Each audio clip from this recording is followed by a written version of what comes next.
We're honored to have a fireside chat with the General, led by Colonel Joe Garaux. I'm going to allow the Colonel to introduce you, General. He'll do a much better job than I will. To introduce Joe, he's currently the G3 at 2nd MLG. He's got a distinguished career. He served as battalion commanders for COV 24. He has graduated from, and he wants me to ensure that I say this correctly. You like to say it, Ohio State? The Ohio State is what Please I show think. some respect, yeah. He gave me a lot of coaching on that, and I still messed it up. Also, that in not mechanical engineering, right? That's what we were going with. He's recently been selected for command on the FY24 Colonel Command Screening Board, so a round of applause for that. Well done, well done. And he'll be taking over for 2nd Combat Logistics Regiment, so awesome to have him here. He's known for many of his innovative solutions and effective command in logistics, so we're excited to have you and the panel here. Thank you. Thank you, Brandon. I don't know if I deserve all that, but I do appreciate those kind words. Good afternoon, ladies and gentlemen, or actually good morning. Colonel Joe Garaux. On my right, your left, I have the privilege of introducing Brigadier General Michael McWilliams. And about a month ago, until 2 July, he was the commanding general of 2nd Marine Logistics Group down at Camp Lejeune, North Carolina, part of 2MEF, for any non-Marines in the room. He is currently the commanding general of TRANSCOM's JEC, that's the Joint Enabling Capabilities Command, conveniently located here in the Norfolk area. So we're delighted and privileged to be able to steal a little bit of his time today. Obviously a very busy schedule, as you can imagine, in that command with all that's going on in the world. Very humble individual to my right, and he does not want me to read his bio, but I just do want to highlight a few things for some context. He has commanded at every level, company, battalion, regiment, and then most recently 2nd MLG. Those commands have all been in 2nd MLG in the 2MEF area, so I would argue he's probably the most experienced person when it comes to 2nd MLG in the room. I would put a challenge to challenge his experience there. He's a SAW graduate. He's an 0505 planner, also at 2nd Marine Logistics Group, has a diverse operational experience, tours in Iraq and Afghanistan along the way. And I probably need to stop talking about him or he's going to get mad at me. Sir, I'd like to ask you if you're willing to just open up with a few remarks. Yeah, first, hey, good morning, everybody. And first, thanks for inviting me to be here. I know AMCL is, I think this is the 3rd year that you've done this. And, you know, what a great opportunity to bring folks from across our profession into a room and really have discussions about logistics and all the challenges that we face and all the goodness that we're doing as well. As you all well know, there's no shortage of challenges in our community, but thanks for doing this and sponsoring this. I think it's a great opportunity to share ideas and really talk about how we're going to try to solve solutions in the future. I would offer that this past year when Ohio State did not win the national championship, I got to see Joe, depressed walking around the headquarters for really, it was almost like 3 months or so. This is not in the script. So although he says he's at the Ohio State University, catch him during football season. He's certainly pretty passionate. And if they lose, he's even more passionate about that. Hey, so again, thanks for having me here this morning. Thanks for all of you for being here this morning.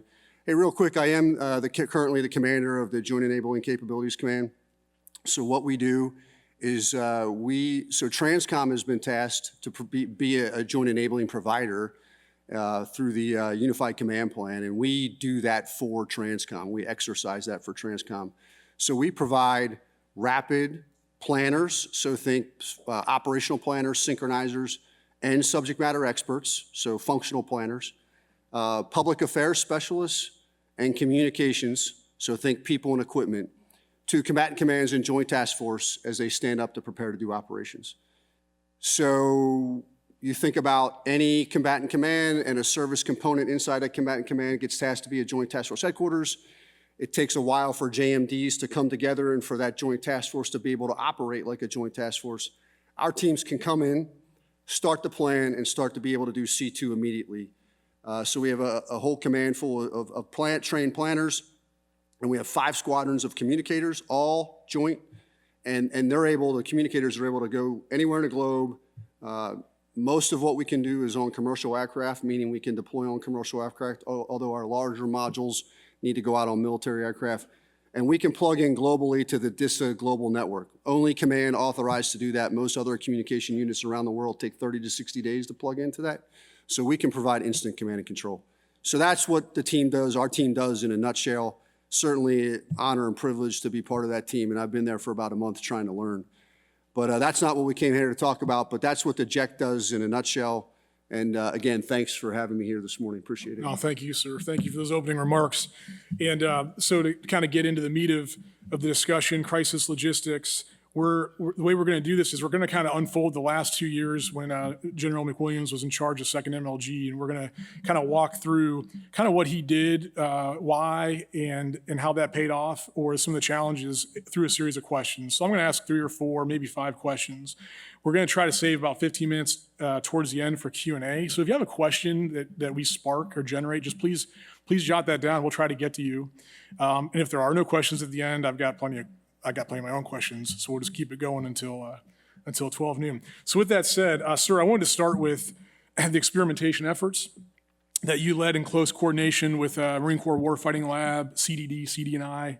I checked in last summer, and the story that I've told several people is I was away from 2nd MLG for 3 years. I went out on joint, and I came back, and I thought, hey, I'm going home. This is easy. I got this. And I told the CG, it's as if I was gone for 15 years. I mean, just the amount of changes were seismic. Boats, UASs, Spectrum Guard, you'll hear about that a little later. One of the things that the general did was, sir, you purposely put CLB-8 into the force design formation well ahead of the McBull and the ASRs and before the force manning model had caught up. And I think you assumed some risk in doing that. I wanted to ask you here today, why did you do that? What was the risk? And do you think it paid off for you? So there's a lot to unpack in that question. I guess just what I would offer, just if I could start with maybe some context.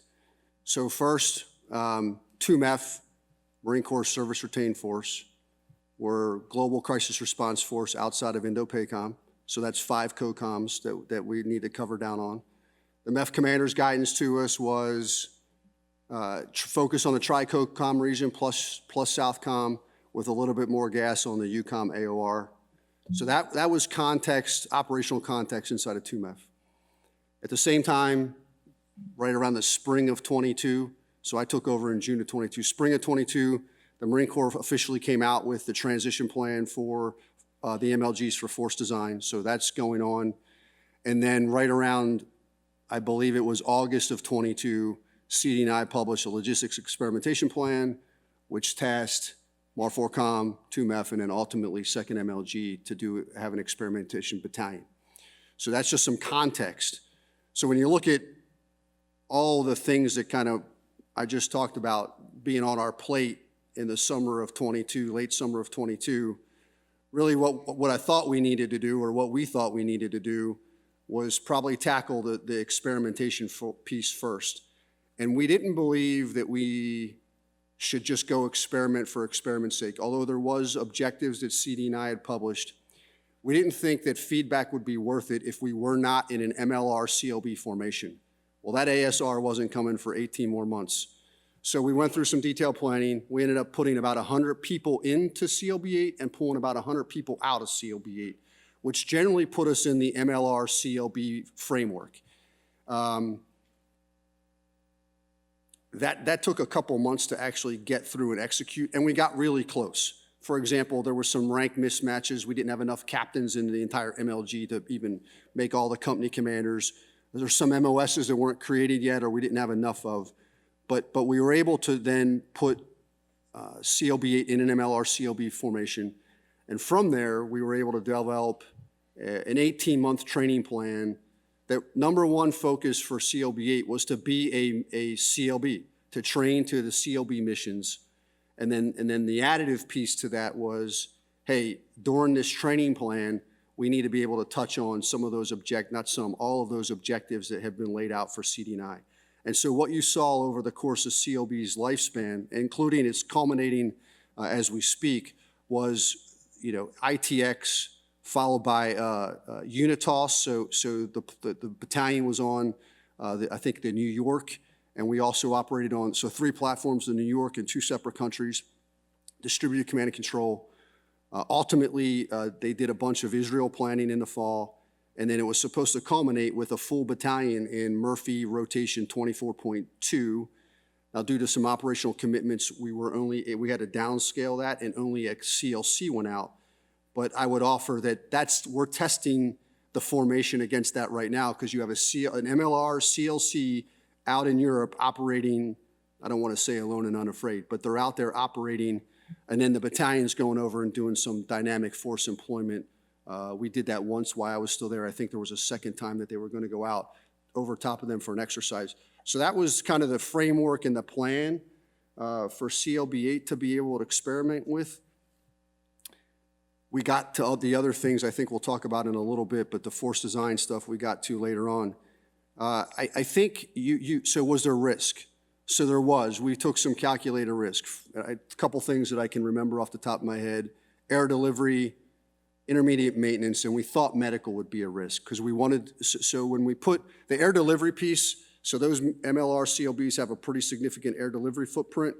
That was taken away from the air delivery capability that we had inside of LSB at the time, now DSB. So we were taking some risk there.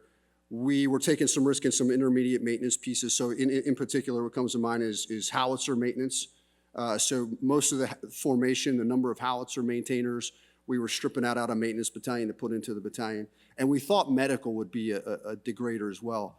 I think ultimately what we found out was medical was not a degrader, that the intermediate maintenance piece between CLB-8 and maintenance battalion, we were able to work out some relationships, so that didn't really impact the rest of the MLG.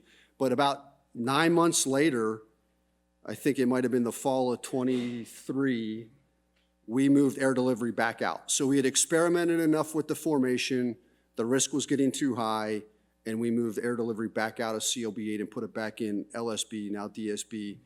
Those folks, as you all know, those air delivery folks, they need to stay together for professional development and training, plus to build the capacity, I think, that was required to support other operations inside the MEF.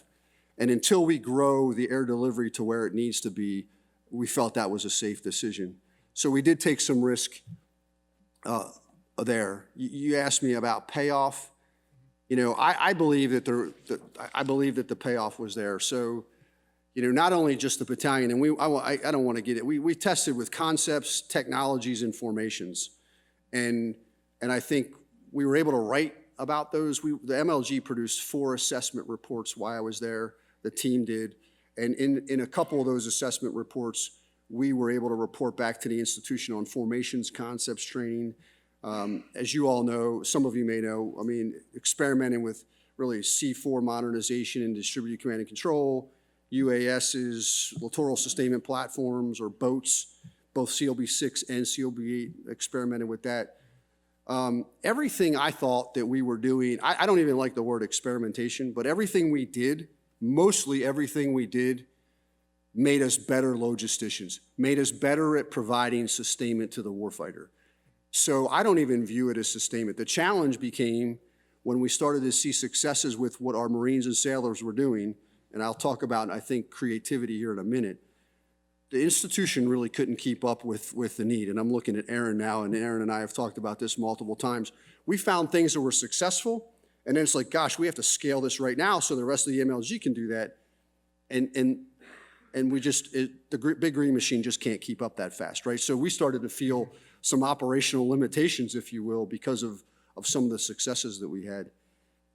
The other piece I would offer from a force design, and you didn't ask this question, but I wanted to just talk about it, was force design also created, I felt like, this explosion of innovation and creative thinking. We allowed our Marine, I don't want to suggest that we never allowed our Marines and sailors to be creative and innovative, but force design, I think, really opened the aperture and ignited this creativity and innovation. And so what we, at least my experiences across my career, and what we were able to see young men and women do across the formation and problem solve, I thought was just amazing.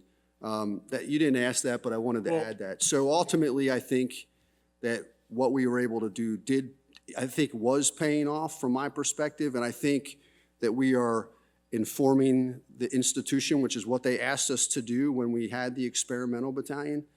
And I didn't even touch on some of the things we were doing with LogComm, but there was 5 key things we were doing with LogComm that I think we were, again, providing feedback on and learning, right? That's what all this is about, is transitioning to be a better warfighting organization and learning. So do I think we were doing that? Absolutely. Is there things that I think we need to keep? You know, from my perspective, there was. Are there things that probably we don't need to keep? Absolutely.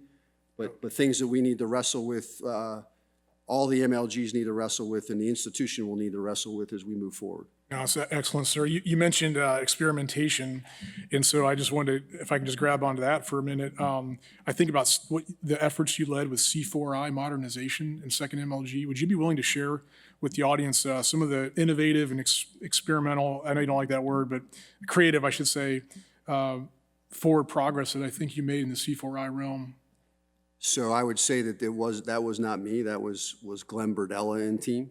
But from a context perspective, again, most of you who served in the MLG know that I think intuitively our C2 equipment to be able to do just normal command and control, let alone command and control in a distributed environment, like we just didn't have it. In my experiences, and they're all second MLG experiences, you know, whenever we had to go out, we generally needed to rely on somebody for that network backbone, some additional equipment, et cetera.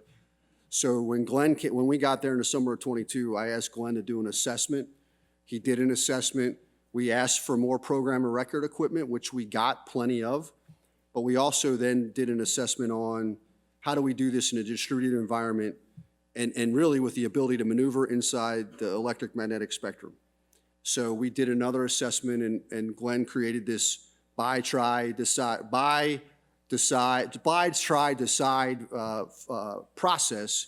It's a SOCOM model, I think. Yeah, so and we spent, I don't know, we spent a significant amount of money over 2 years investing in DoD-approved technologies, small form factor, and ultimately we were able to, I think if all the stuff comes in this year, all the equipment, we'll be able to equip all the 05 commanders with the ability to communicate off of program of record plus DoD-approved technology, small form factor. We're going to be able, all battalion commanders have video nipper, sipper chat at their fingertips. They have the ability through Spectrum Guard Pro and Spectrum Guard Elite to be able to see the electronic magnetic spectrum.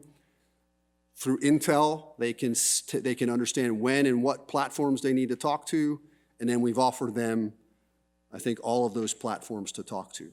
So that was what Glenn Burdella was able to do, and I say Glenn, and that Glenn is a representation of the entire team at 2nd MLG that led this thing, and all the commanders up and down. There was also a huge training package that we had to associate with that. And I would offer a word just at the beginning. We got the witness, I got the witness. I think multiple battalion commanders do awesome with that. Some continue to learn with that.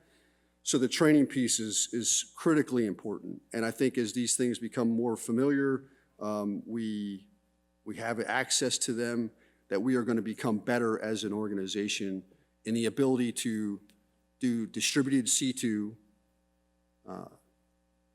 and able to maneuver, what we call maneuver inside the electromagnetic spectrum. Yeah, on the spectrum piece, I'm reminded, sir, of your comments. We hosted the Commandant about 2 months ago with CLB-8, and if you recall, we were showing him the Spectrum Guard Pro and the Spectrum Guard Elite setup, and it was a very powerful moment in my 29 years. He looked at me and said, I think this is the most important thing that I've seen on my 2MEF visit, and I shared that with you.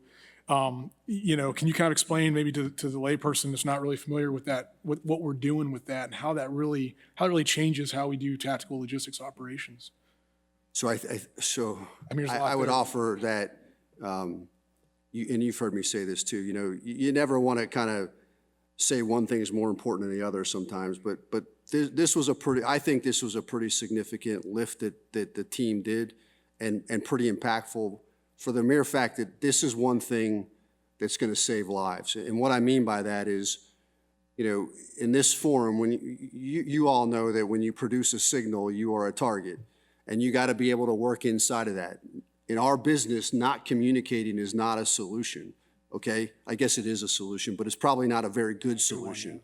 We have to be able to communicate. So you have to have the tools to be able to communicate inside that spectrum.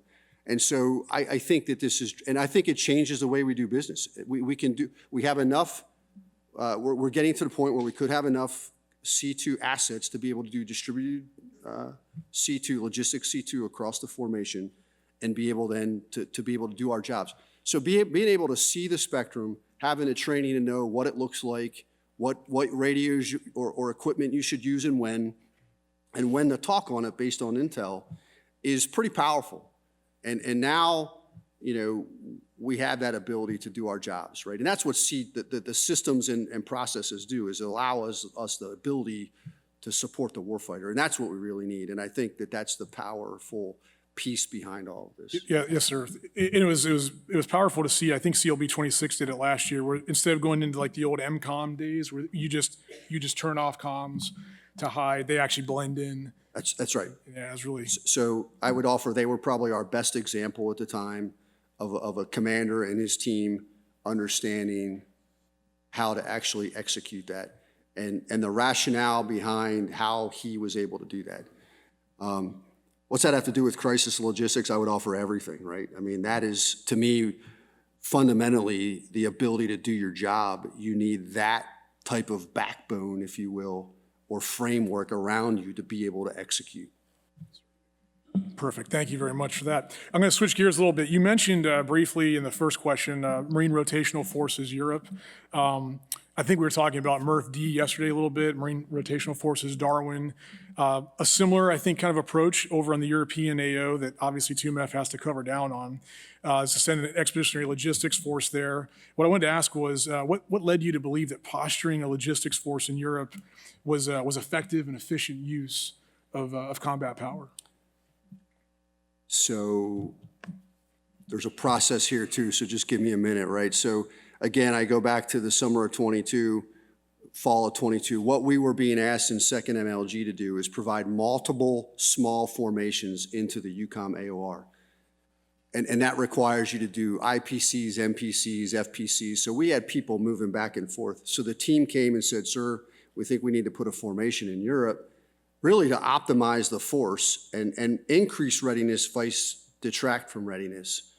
And so in the fall of this January 23 through like June of 23, we had a CLC over there supporting the division, which was able to kind of get after that. Some of the successes with that led us to maybe we should put a larger formation in there. At the same time, we started to talk about, hey, how do you actually sustain a stand-in force? And that might not be the right words, but they were the words that we used. So in January 23, we presented the MEF commander with a concept of Murphy 24.1 and 2 to be able to test this concept of how do you sustain a stand-in force. He agreed to it, and then in the fall of 23, we deployed CLB 6 between Finland and Norway, and then they ultimately consolidated in Norway. Really, I would offer pulled the MEF in for Nordic response, Yep. and we were able to start to set some, we were able to start to see what it takes to maybe sustain a stand-in force, although let's not split hairs on terminology there, but you get the point. Okay, right around that time as well, so we started to see some successes with CLB 6. At the same time, as many of you know, Finland and Norway, or excuse me, Finland and Sweden start to move towards and become NATO partners. SACEUR or EUCOM starts to rewrite NATO plans, and so now those conditions start to look like, we know what 2MEF might do in some of those plans. So we started to explore from I would offer from an operational perspective, how do we set conditions, right? And so we started to, in January, February of 24, Joe and I went to Europe, met with 21st TSC, DLA Europe, NATO, JSEC, and started to talk about really opening doors to how do you set conditions. And I think those doors are open. 21st TSC certainly was an incredible partner. I think Major General Ronald Reagan is the CG there, and he recognizes the need to provide, and he's doing some incredible things across Europe, recognize the need to maybe move up into that high north area. At the same time, I would offer, we recently, well, before I left in May, we gave a pitch. Look, if you believe that we're in competition with China and Russia, that our national documents say we are in competition with China. We've heard the chairman talk about being in competition with Russia. If you believe that, if you believe that logisticians in competition need to set conditions for conflict, which I personally believe, I think the team believed, then the question is, what do you do? And I go back to my CG2MEF's guidance, Tri-COCOM, a little bit more gas in the EUCOM AOR. So to me, the linkage is all lined up to be able to try to help set conditions in the EUCOM AOR. And certainly at this point, I think that you could argue one way or other. I think that there's certainly I don't want to say we set conditions. The door is open to the possibilities of whatever setting conditions means for the new MEF team and the MAR4, and I don't want to suggest, MAR4 URAF and the MEF were all involved in this, but there's the opportunity to set those conditions. Why is that important? I go back to crisis logistics, right? So that's what we're talking about. Ultimately, if you want to respond rapidly and be able to sustain a force, you've got to know where you're plugging into and where you're getting your stuff from. And this is hedging our bets, I think, a little bit on where we think we might operate based on guidance from the MEF commander, based on plans we think that are out there that are coming to fruition. And that really helps establish a baseline for rapid response and rapid employment of the force, and then rapid sustainment of the force. So, and I'm talking well beyond 15 days of supply. I'm talking about something more immediate than that. Yes, sir, certainly. Thank you. That's excellent, sir. We're getting down to the end of the hour here, so I want to allow a little bit of Q&A for about 10 minutes or so. I want to save the last few minutes for some closing remarks from our CG. So if we can go to Q&A now. If you have a question, if I could ask you to just grab the microphone, because I think they're recording this, and please let us know what's on your mind. Okay, yeah, please. Is there a microphone, perhaps? Okay, yeah, thank you. Name, rank, MOS, billet, hometown. No, I'm just kidding. I'll start with Go Blue, sir. General. Get that microphone out of there. He'll want to fight you later. No question. Next. Hey, good morning, gentlemen. Chief Warrant Officer Kyle Babka, 1 MEF Fuels Officer. General, this question it's for you. With the reduction in AGS capabilities within 2 MEF during your tenure, what did second MLG do to help augment second MAW with the critical shortfalls that they had? So did somebody plant that question on you? Because they did, and the AGS OAG's coming up, and I'm speaking. I say that because we were hoping to talk about a 2 MEF logistics war game that we conducted. So look, MWSSs certainly have been reduced in some capacity. We saw in the fall of 22 and I'll speak for 2 MEF, like our support requirements to the wing go way up. And so we're all like, well, hey, what's going on here? So really what we needed to do is take a look at the MEF holistically about logistics capability and capacity. I talked to the MLG or the division and MAL commander, and we approached the MEF commander about doing a MEF logistics war game. So second MLG, the team, the planner, Sarah Murphy and team led it, but it was all involved. And let me just be very clear on this involvement. It was the MEF, all the MSCs, the MEF headquarters 3, 4, 5. It was 4th Marine Logistics Group, MAR4 Res, CD&I, Warfighting Lab, and INL. So all part of the war game. And we really did 3 phases here. Phase 1 was an academic phase. Like, what do we have today? So each of the MSCs, like, what is our logistics capability and capacity, people and equipment? And we also broke that down across the MEF by commodity. Phase 2 was a war game against a contingency response, off-the-shelf contingency response that the Warfighting Lab had for us. And then the last phase was contingency response. And, you know, what we found in those two scenarios is that we didn't have enough logistics capability we didn't have enough logistics capacity in some areas, right? Couple things I would highlight here that I want to talk about. First, I would offer that has nothing to do with force design, okay? If we would have done this exercise 5 years ago, we would have found the same thing, okay? So I want to be very clear that that has nothing to do with force design. So in our I'm pointing to Aaron or Colonel Angel a lot here because we talked about this, but in our assessment reports, we highlighted this, and we also provided a report for each of those phases and ultimately wrote a next file that summarizes all three reports so the institution can see what we found. I also want to be clear that these are two data points. If you would have changed the inputs and the inputs to either of those games, war games, the results could have been different. But what was good for us in second MLG, I thought, was you got to think about how do you mitigate that risk, right? And so two-pronged approach. First was to partner with 4th MLG and MAR4 Res, and we started to develop an integrated training plan with 4th MLG. We were working on a integrated campaign plan, and so in 23 and 24, we have actually trained with them on a number of occasions. We were working on a integrated campaign plan, and I know General Hennigan's in the back, the commanding general, 2nd MLG. Her and General Jackson, I think on our first day of command, signed a MOU between 2nd MLG and 4th MLG, really outlining all the things that I just talked about, essentially. So that's one way to mitigate, which is bringing in that other service retained force, which is the MAR4 Res component, critical component to our Marine Corps. We don't win without a total force. And then the second piece, I think, to mitigate is contracting. And all of us, we use contracting every day. We know that we go into theater, we can contract. That's not what I'm talking about. What I'm talking about is how can we be proactive in contracting, meaning bringing them in early on our plans to help, you know, where we think we have risk, mitigate risk, understanding the partners that we're with and their capabilities and capacity and where we might need to go, and just using them better on the front end to help mitigate some of those risks that we know. I will tell you that we didn't touch that before I left. That was one thing that we were just struggling with, but that's what we started to do inside 2MEF. And again, we reported back to the institution on those two data points.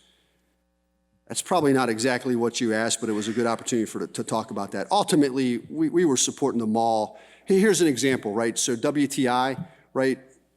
Both the MWSS and the CLB that's out there have a separate mission set. 2 years in a row at WTI, what we found is those two commanders lived almost right next to each other and supported one another in the execution of each of their missions. We continue to support them all in everything that we did.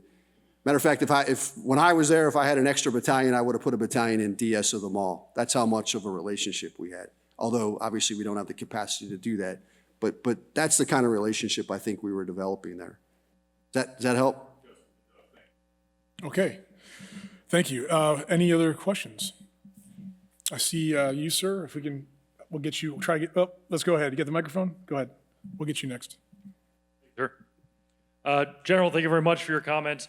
I work for Project Tripoli at TCOM, providing live virtual constructive training capabilities. Several of us worked at McLog, so running staff training exercises, so we have great interest and experience in providing staff training and for logisticians, but we're limited by our own experiences.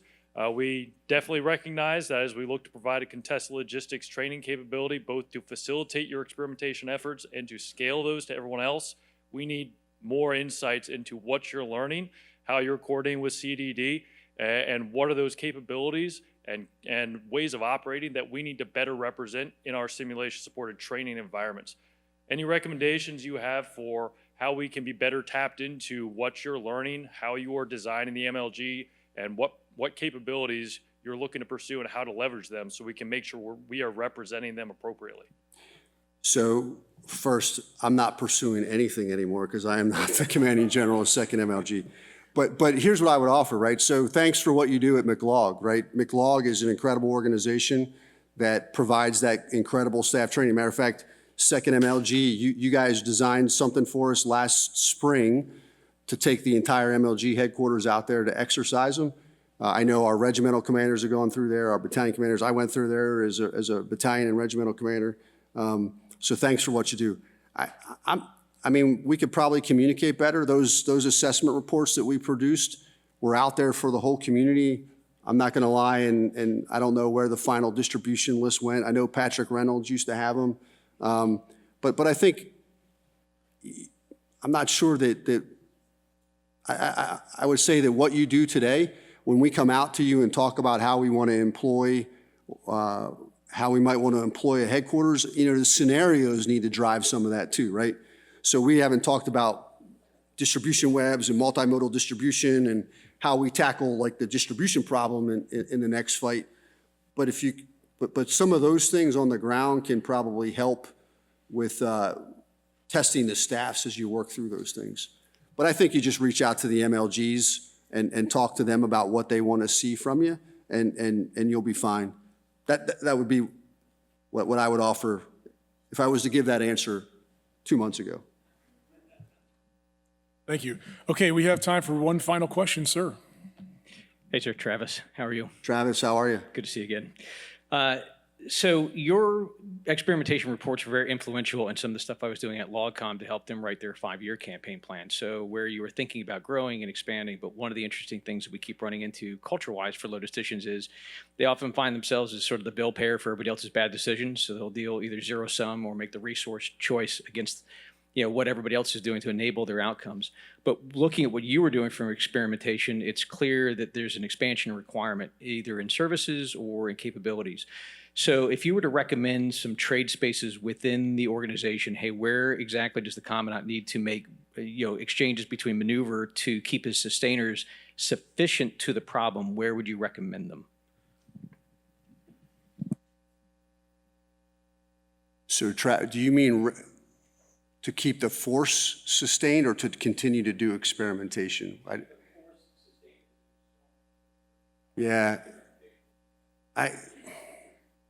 So the force design, I would offer this, right? So we've learned a lot, and force design is an iterative process.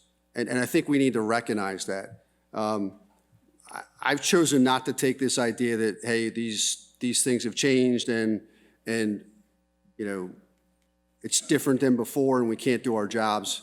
We early on from some of our experimentation and some of our feedback to the institution, we were actually able to make, it was an iterative process. We were able to make some changes to formations based on our feedback. So I think that holds true. Now, some of the other things we're starting to talk about require probably larger conversations at the Marine Corps level. So I would be hesitant to say this is what we need to do, okay? Because I think there's more data required to be able to make better decisions. So for example, we're learning, when we started this thing, force design from an LCE perspective, everybody was doing force generation to the Pacific, in particular 2MEF, right? And so that's how we were going to design 2MEF, second MLG, is to do force generation to the Pacific. We're no longer doing that, okay? So what does that mean? I don't know, right? I think we need to study that a little bit. I think that the idea of cutting down on heavy lift was a good idea, but now that we're not doing force generation to the Pacific and there's European stuff, do we need some heavy lift? I don't know the answer to those things. We've cut some intermediate maintenance, right? I would offer there's plenty of people who are, hey, we got to bring that back. Well, I don't know the answer to that because we haven't done, in my view, like I haven't seen the data to be able to talk about the absolute throughput at some of those places, Cal Labs, maybe intermediate motor T maintenance, some other places. So I think we have to be really smart about the recommendations that we're offering. And look, I personally believe that the CLB formations that we have today are stronger than they were before force design. All 6 functional logistics, a battalion commander can see to those things. There are some capacity differences, which I think in any planning, in particular in 2MEF, when you think about maybe operating in a more traditional environment, that you may need to add some things to that, but we've done that our whole lives. So where the capacity piece falls out, I think are just discussions that the MEFs have to have with CD&I and ultimately the Marine Corps. before we come down on this is what we should be like. So I think there's many, many more years of, or several more years of discussion, living with what we have, and working through that iterative process. It works. And then ultimately the service will be able to make the determinations and then make decisions on risk if there are some, which there will be probably, right? And then make some decisions on risk. I don't know if that, I'm not trying to evade your question here, but I literally believe what I just said. I think it would be very immature to say we have to do this. I think, and I can only speak for what my personal opinion of the 2 years in second MLG, we were able to sustain the force just fine. And now, we had to use some mitigation occasionally, contracting fourth MLG, but we were able to sustain the force from a crisis response perspective and campaigning. I don't know, Travis, if that answers your question or not, but yeah. Okay. Ladies and gentlemen, I appreciate the questions. Unfortunately, we are cutting into the lunch hour, and I'm getting the axe. I'd like to leave the last 3 minutes for Brigadier General McWilliams, a question and then some closing remarks. Sir, final question is, a comment is, none of this happens without leadership or vision. You've commanded at the 05, 06, and 07 levels. Will you please share with us something that you learned as a logistics leader that's remained constant, sort of regardless of echelon? And then maybe something that you've learned new, perhaps from your last time in command, that might be different. And then any just final closing remarks. Hey, thanks, Joe. So I think if I was to think about 05, 06, 07 command in a logistics organization, I think the one thing that would be constant is that we're warfighters, and we have to remember that we're warfighters, okay? And that we provide combat service support to the supported units, which means we have to be able to fight and sustain in any climate and place. All stop. That also requires us to be deeply connected with the people that we support. That didn't change from when I was an 05 or 06 or even 07 commander. That's consistent. That, regardless of concepts, formations, and technologies, like that's the piece that's consistent. That other stuff can and will probably change over time. But that piece, I think, is consistent. And with that comes I think, that warrior or warfighting ethos that we need to have. And just remember that we, in the logistics field, are warfighters and need to be warfighters. You asked me about what I learned. Well, it's maybe something that, was new to you. Yeah, so I think, like, leadership is, for me, is a journey, right? And so every time you continue to learn on how to better be a leader, and I think if we're being honest, none of us will ever be the leader that we all want to be. I think for me, it was really focusing on the things that I didn't know. And while that for me, that was really hard. So I knew tactical logistics, I knew sustainment or DS COBs and MU COBs.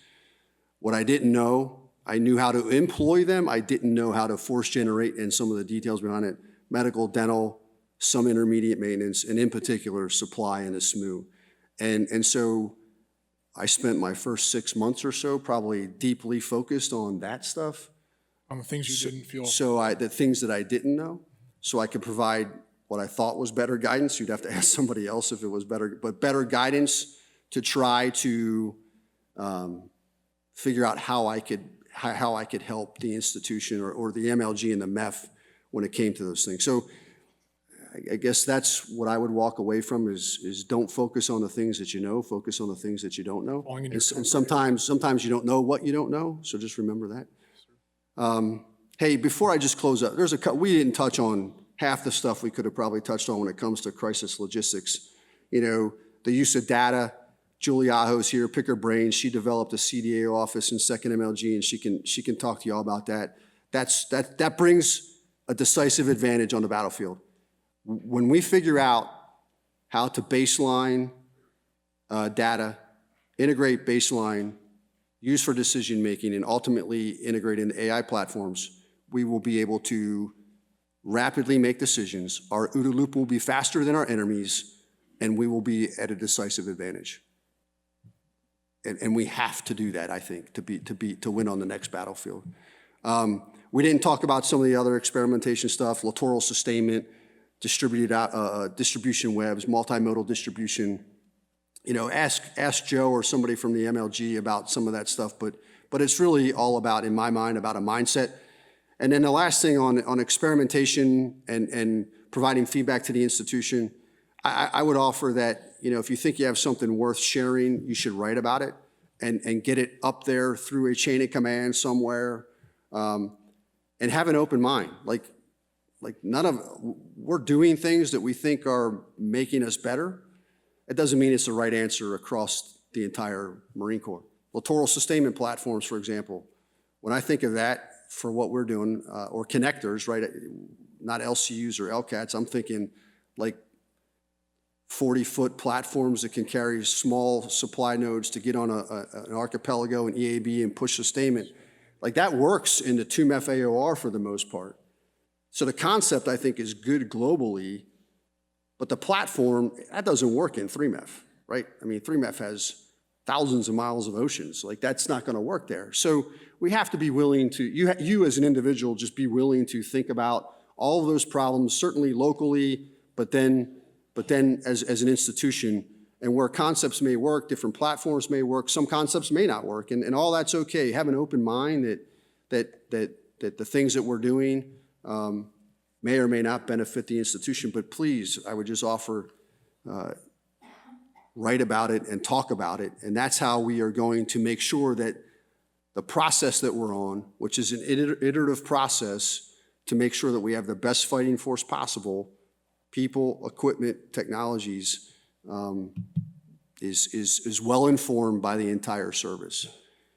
So last, I would just offer, so thanks to everybody here. Thanks for certainly inviting me today. Thanks for all those of you participating. I see out in the audience many of you wearing uniforms. I noticed some of you in the audience who I know have worn a uniform. And even for those of you that have not worn a uniform, I want to say just thank you to you. Thanks for raising your right hand to support and defend. We need every single one of you. And those of you that served previously and continue to serve in a different capacity, thank you for what you did, and thank you for what you're doing now. And for all the commercial industry partners that are here, thank you. So we can't do this alone. We need you involved in the Department of Defense in all the things that we're doing to advance the warfighter. So just thank you all for what you do every single day. I appreciate the sacrifices that you all make, and I'm grateful for that. And Joe, thanks for moderating this or asking me questions. And I have about maybe 45 minutes, so afterwards, if anybody has any questions they want to talk offline, I'd be happy to do that. Sir, we in turn would like to thank you for your time today. Ladies and gentlemen, please join me in a warm round of applause.